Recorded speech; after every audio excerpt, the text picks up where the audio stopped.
Hola, en este vídeo vamos a ver los efectos de la corriente eléctrica. La energía eléctrica es la forma de energía que más se utiliza en la actualidad.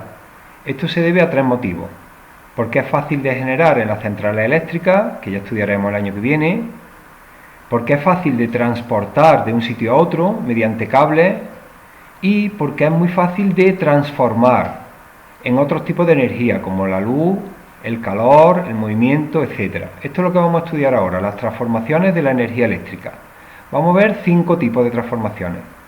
La primera es la transformación de la energía eléctrica en energía calorífica, es decir, de electricidad en calor. La corriente eléctrica está formada por millones de electrones que se mueven en un circuito cerrado. Pues bien, el movimiento de esos electrones cuando chocan produce calor. A esto se le llama efecto Joule y se puede aprovechar para calentar estufas, planchas, cocinas, hornos, etc. Todos estos aparatos tienen en común un componente que se llama resistencia, que es básicamente un alambre enrollado. Vamos a verlo en la animación. Esto es una resistencia.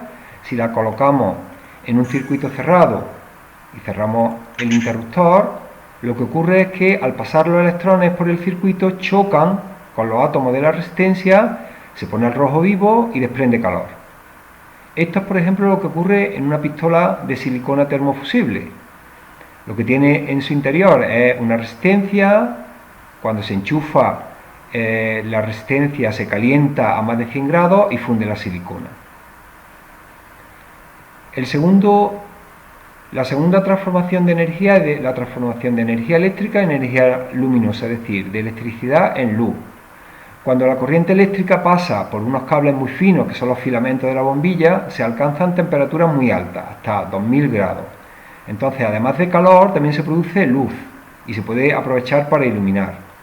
Según como sea el tipo de bombilla, pues en una se aprovecha la luz mejor que en otra. Por ejemplo, en las bombillas LED se aprovecha mejor que en las bombillas normales, las bombillas incandescentes. Por eso es importante cambiar estas incandescentes por otras de bajo consumo o LED.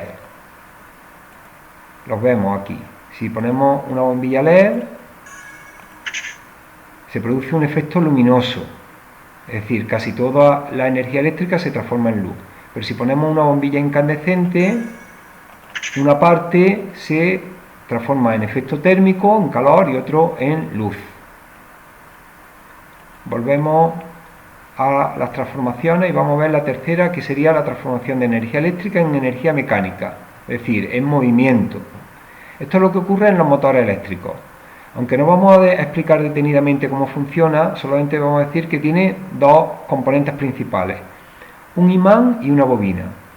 Cuando pasa la corriente eléctrica por la bobina, se crea un campo magnético que interactúa con el campo magnético del imán y hace que la bobina gire, es decir, que dé vueltas su eje.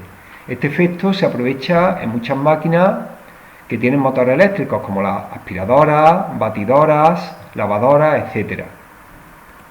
Ponemos el motor y cuando cerramos el interruptor, la energía eléctrica que llega se transforma en una energía mecánica de rotación, un efecto mecánico.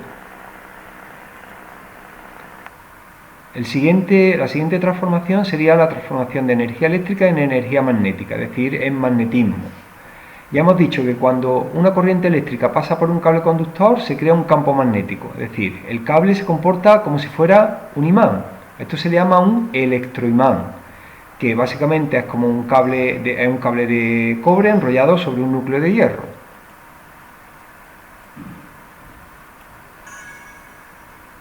Cuando la corriente eléctrica pasa por el hilo de cobre, crea el campo magnético y es capaz de atraer pequeñas piezas como los clics. Pero ¿qué ocurre si lo desconectamos? Lo que ocurre es que el campo magnético deja de actuar y los clics se caen. Este efecto electromagnético se utiliza en pequeños aparatos como relés, timbres, altavoces, incluso en máquinas que son capaces de atraer objetos metálicos muy pesados, como son las grúas magnéticas. Por último, la última transformación que vamos a ver es la transformación de energía eléctrica en energía química. El ejemplo más sencillo de esta transformación es el que se produce en el cargador de un móvil. Cuando ponemos el móvil a cargar, la energía eléctrica que viene del enchufe se transforma en energía química y se acumula en la batería del móvil. Aunque esto no sea una batería recargable, lo que ocurre es una reacción química parecida. Al cerrar el circuito se produce un traspaso de electrones, que es lo que permite que la batería se recargue. Pues bien, ya sabes en qué utilizamos la energía eléctrica. Se utiliza tanto porque sirve para transformarla en calor, luz, movimiento, magnetismo y reacciones químicas. Ahora de ti depende usar la energía eléctrica de forma responsable.